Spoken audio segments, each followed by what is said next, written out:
രവി, നമുക്ക് പുറത്തെവിടെയെങ്കിലും പോയി ഒന്ന് സംസാരിക്കാം. പിന്നെ നീ അജുവിനെ കൂടെ വിളിക്ക്. അവനിപ്പോ നാട്ടിലുണ്ടല്ലോ. ഇപ്പൊ ഇവിടെ വെച്ച് സംസാരിച്ചാൽ നിനക്കറിയാലോ. ഹാടാ, വിളിക്കാം. അവൻ ദുബായിൽ നിന്ന് വന്നിട്ട് 3 ദിവസം ആയിട്ടുള്ളൂ. ഇന്നലെ വിളിച്ചപ്പോ പറഞ്ഞു. ഞാൻ എന്തായാലും അവനെ വിളിച്ചു നോക്കാം, ഡെവി പറഞ്ഞു. ഡെവി, അവളിപ്പോ ഒന്നും അറിയാൻ പാടില്ല, ഒന്നും. അത് പറയുമ്പോൾ അവന്റെ വാക്കുകളിൽ ദൃഢനിശ്ചയം ഉണ്ടായിരുന്നു. കണ്ണുകൾ ചുമന്ന് കലങ്ങിയിരുന്നു. ജയ്, അഗ്നി, അവൻ വന്നിട്ടുണ്ട്. അവന്റെ വരവിന്റെ ഉദ്ദേശം ഞാൻ പറയാതെ നിനക്കറിയാലോ. രവി അവനെ ഒന്ന് ചേർത്ത് പിടിച്ചുകൊണ്ട് വലിഞ്ഞ മുഖത്തോടെ പറഞ്ഞു. അവന്റെ ഉദ്ദേശം എന്തായാലും നടക്കില്ല. എന്റെ പെണ്ണിന്റെ മേൽ അവന്റെ കണ്ണ് പതിഞ്ഞാൽ പഴയ ബന്ധം ഞാൻ അങ്ങ് മറക്കും. ഒരിത്തിരി ദയ പോലും ഇല്ലാതെ കൊന്നു തള്ളും ആ പന്ന മോനെ. അവൻ ചോദിക്കുന്നത് എന്ത് കൊടുക്കും? എന്റെ പെണ്ണിന് നേരെ ഒരു നോട്ടം വന്നാൽ അന്ന് അവൻ അറിയും. ഇനി ഒന്നിനും വിട്ടു കൊടുക്കില്ല ഞാൻ എന്റെ പെണ്ണിനെ, അത് മരണത്തിന് പോലും. ജയ് ഉറക്കെ അലറി. കുറച്ചു കഴിഞ്ഞ് അവനൊന്ന് ശാന്തമായി എന്ന് തോന്നിയതും ഡേവി അവന്റെ തോളിൽ ഒന്ന് തട്ടിക്കൊണ്ട് പറഞ്ഞു. ജയ്, അവൻ നിസ്സാരക്കാരനല്ല. നമ്മളൊന്ന് ശ്രദ്ധിക്കുന്നത് നല്ലതാണ്.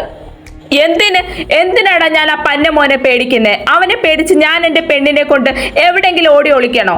അതോ അവന് വിട്ടുകൊടുക്കണോ? പറയടാ. ഡെവിക്ക് നേരെ പാഞ്ഞെടുത്തുകൊണ്ട് ദേഷ്യത്തോടെ ജയ് അലറി. ആ നിമിഷം അവൻ തന്നെ ചെകുത്താൻ തന്നെയായിരുന്നു.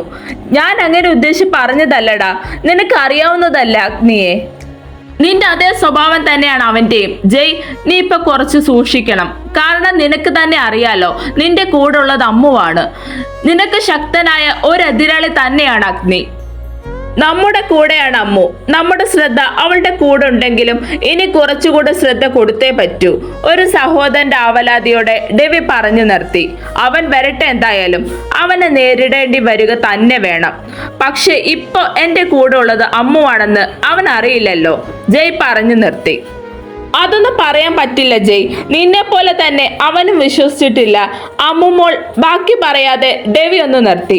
അവൾ ജീവനോടെ ഉണ്ടെന്ന് അഗ്നി ഇന്നും വിശ്വസിക്കുന്നുണ്ട്. എനിക്കറിയാം ഡെവി. വരട്ടെ, എന്നായാലും ഫേസ് ചെയ്യേണ്ടതല്ലേ. നമുക്ക് നേരിടുക തന്നെ ചെയ്യാം. ഡാ ജയ്, എന്നാ ഞാനൊന്ന് പോയി ഫ്രഷ് ആയിട്ട് വരാമേ. ജയ് മറുപടിയായി ഒന്ന് മൂളിക്കൊണ്ട് താഴേക്ക് ഇറങ്ങി വന്നു. ഇവളിത് എവിടെ പോയതാ?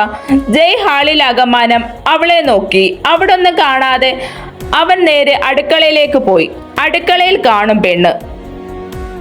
അടുക്കളയിൽ ചെന്നപ്പോ പെണ്ണ് അവിടെ നിന്ന് ചിക്കൻ ഫ്രൈ ചെയ്യാൻ കൂട്ട് റെഡിയാക്കുന്ന തിരക്കിലായിരുന്നു. ഒരു വെള്ള ചുരിദാറാണ് വേഷം. ടോപ്പിന് മുകളിൽ കിച്ചൺ ആപ്രോൺ ടോപ്പ് ഇട്ടിട്ടുണ്ട്, ടോപ്പ് കറയാകാതിരിക്കാൻ. അതുവരെ ദേഷ്യത്തിൽ നിന്നിരുന്ന അവന്റെ മുഖം ശാന്തമായി മാറി. കടിഞ്ഞാൽ പൊട്ടിയ മനസ്സിനെ ശാന്തമാക്കാൻ അവൾക്കല്ലാതെ ആർക്കാണ് കഴിയുക? അവന്റെ മനസ്സ് ആർദ്രമായി. അവൾക്ക് മാത്രമായി ചുണ്ടിൽ പുഞ്ചിരി വിരിഞ്ഞു.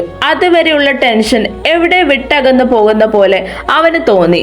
അവൻ ശബ്ദമുണ്ടാക്കാതെ അവളുടെ പുറകിലായി വന്ന് വയറിലൂടെ കൈ ചുറ്റിപ്പിടിച്ചുകൊണ്ട് തോളിലായി മുഖം അമർത്തി വെച്ച് നിന്നു. എല്ലാം പെട്ടെന്നായിരുന്നു.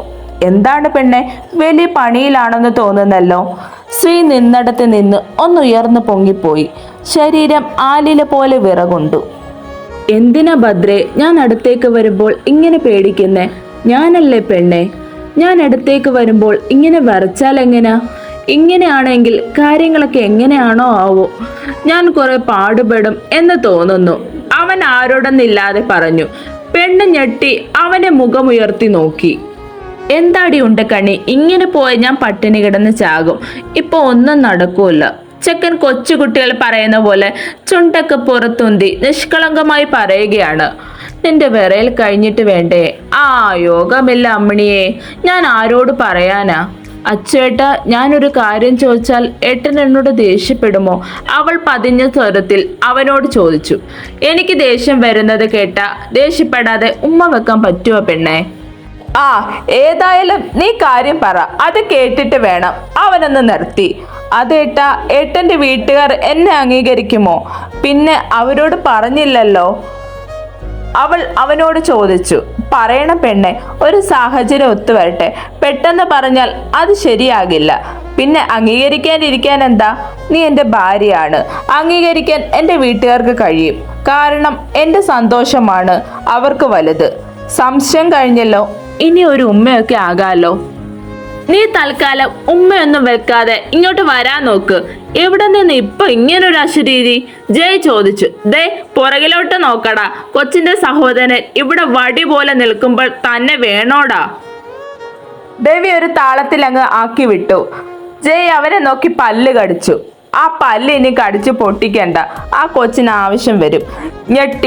ഞെട്ടി ഈ പ്രാവശ്യം ഞെട്ടിയത് ശ്രീ ആയിരുന്നു. ചാച്ച എന്നോട് ഇത് വേണ്ടായിരുന്നു എന്ന എക്സ്പ്രഷന് വിട്ട് നിൽക്കുകയാണ് ശ്രീ. അത് കണ്ട് ജയ് അവളെ കളിയാക്കി ചിരിച്ചു. പിന്നീട് ഓരോന്ന് പറഞ്ഞ് അതൊരു കൂട്ടച്ചിരിയായി മാറി. ജയ് അവളുടെ ചിരി നോക്കി നിന്നു. ചിരിക്കുമ്പോ തെളിഞ്ഞു കാണുന്ന അവളുടെ ഒറ്റ നുണക്കുഴിയിലേക്ക് അവൻ പ്രണയത്തോടെ നോക്കി നിന്നുപോയി. അവളുടെ ഒരു പല്ല് മാത്രം നിരതെറ്റിയതായിരുന്നു. മുല്ലമുട്ടുകൾ പോലുള്ള പല്ലുകൾ ആ ചിരിയിൽ കൂടുതൽ ഭംഗി നൽകി. ദാ മതി, എന്റെ കൊച്ചിന്റെ ചോര മുഴുവൻ നീ ഇന്ന് ഊറ്റുവോ? ഡെവി കളിയോടെ ചോദിച്ചു. ഈ പന്നി, ഇവനെ ഇന്ന് ഞാൻ കൊടുത്തു പുറന്നിടുക ഒന്ന്.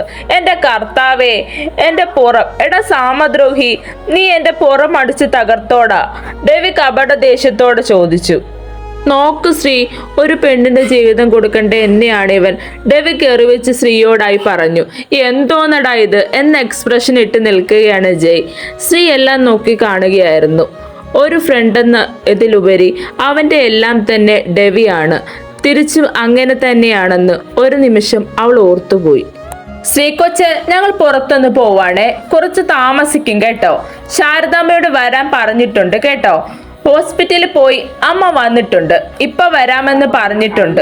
ശരി ചാച്ച, പോയിട്ട് വാ, അവൾ ഒരു പുഞ്ചിരിയോടെ പറഞ്ഞു. അത് പറഞ്ഞ് ഡെവി മുന്നിലേക്ക് നടന്നു.